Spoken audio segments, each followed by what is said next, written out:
So who is like giving the orders for all the GHF operations? Great question, sir. I was told very explicitly, directly to my face, that our client is the IDF. Your client is the IDF. Our client is the IDF. And this came out in a discussion once where I was in the control room. I was on I was on control room duty that day. We had shifted responsibilities on a rotational base. So I was in there that day with the radio observing site number 2 distribution. A Palestinian man had picked up some children to let them step on his shoulders to get onto a berm because they were being crushed in the crowd. Site 2 is very small, smallest of all 4 sites. And these children are being crushed, and he picked them up there and put them up on the berm.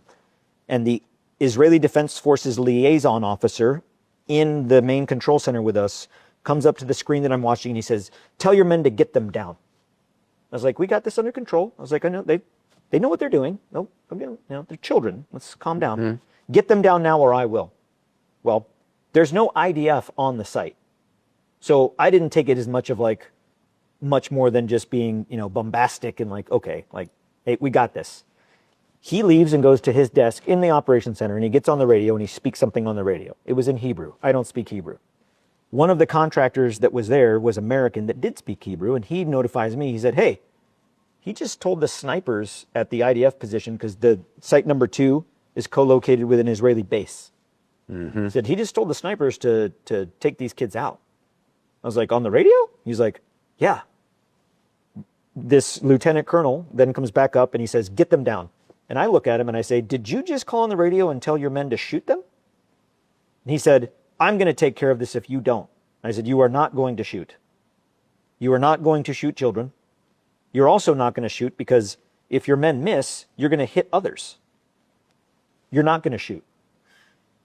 Thank God we didn't come to the conclusion of figuring out whether he would or not, because the children jumped down and ran off of the site. They didn't want to be there.